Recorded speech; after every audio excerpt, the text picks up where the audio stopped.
Hi friends, welcome to my YouTube channel. तो अभी आज का जो मेरा वीडियो है बेसिकली एक ऐसा ब्लॉग है basically which is basically created for my friend's father. So आप ये इनवाइट यहाँ पर देख रहे हैं, तो ये इनवाइट बेसिकली एक 10th डेथ एनिवर्सरी का सेलिब्रेशन का एक इनवाइट है बेसिकली, ओके, जो कि 10th डेथ एनिवर्सरी हुआ था तो उसे सेलिब्रेट किया गया। अगर मैं सेलिब्रेशन ये जो वर्ड है वो सही यूज़ कर रहा हूँ तो otherwise let me put it this way, that 10th death anniversary थी और ये डेथ एनिवर्सरी को वहाँ पर इवेंट रखा गया था बेसिकली, ओके। तो इनिशियली अगर देखा जाए तो ये जो ब्लॉग मैंने बनाया है या फिर ये जो वीडियो मैंने बनाया है, इसको बनाने का मेरे कोई इरादा या फिर कोई सोच पहले नहीं थी, but after I attended the event उसके बाद मुझे वहाँ पर एक थॉट आया कि ये मुझे वीडियो बनानी चाहिए बेसिकली। तो अभी आप जो देख रहे हैं, जो लेडी बात कर रही है, that is Lata aunty basically, जिनके हस्बैंड का डेथ एनिवर्सरी यहाँ पर था, ओके।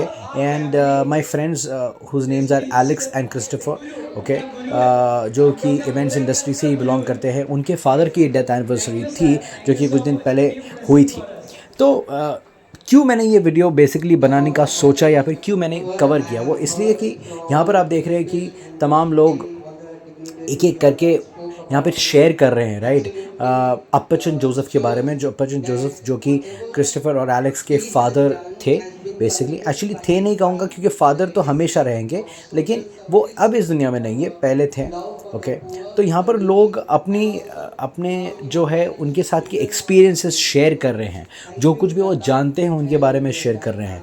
जब वहाँ पर नॉर्मली ऐसा होता है कि जब आप डेथ एनिवर्सरी की बात होती है बेसिकली, तो आपको ऐसा लगता है कि एक शोक का माहौल होगा या फिर एक उदासी का माहौल होगा या फिर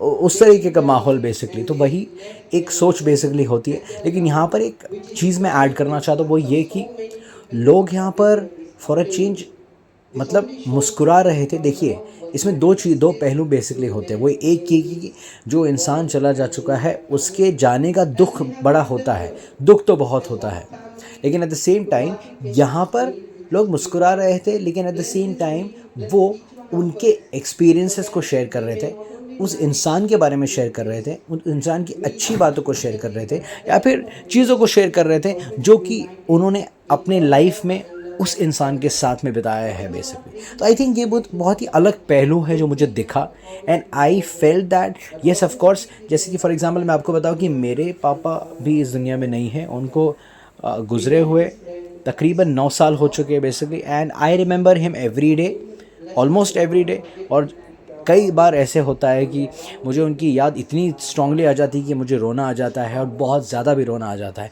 but at the same time यहाँ पर जब अटेंशन, ये मैं हूँ ऑब्वियसली, आप जानते हैं, तो यहाँ पर अटेंड करने के बाद में मुझे ये पता चला कि लोग ये पहलू भी देखा जा सकता है, जहाँ पर आप रो नहीं रहे हो बल्कि आप उनके स्वीट एक्सपीरियंसेस के बारे में या फिर अच्छे मोमेंट्स के को याद करके आप मुस्कुरा रहे हो और अपनी याद ताज़ा कर रहे हो। तो शायद हर बार रोना ही एक ऑप्शन नहीं होता, बल्कि उनको याद करके मुस्कुराना भी एक ऑप्शन होता है। मैं जानता हूँ कि ये कहना इतना आसान नहीं है, specially for those people who lost their loved ones, मतलब मुझे भी, क्योंकि रोना कहीं ना कहीं आ ही जाता है, because you miss that person so badly कि आपको वो जो आंसू निकल ही जाते हैं। और कभी कभी ऐसा है ना कि मतलब वो आंसू स्वीट मोमेंट्स की भी, खुशी की भी जो आंसू होते हैं वैसे भी होते हैं। मैं ये नहीं कह रहा हूँ कि मतलब खुश है उनके जाने से, नहीं, मेरी बात को समझने की कोशिश कीजिए। पर एट द सेम टाइम आपको उनके साथ बिताया हुआ लम्हा इतना प्रेशियस था बेसिकली, आपको लगता है कि उन्हें नहीं जाना चाहिए था या फिर साथ में होना चाहिए था।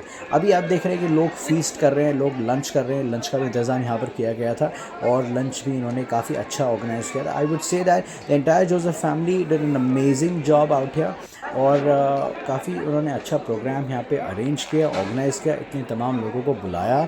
सो I think that was a sweet thing to do. So yes, this my friend over here Preeti, जिसका नाम है वो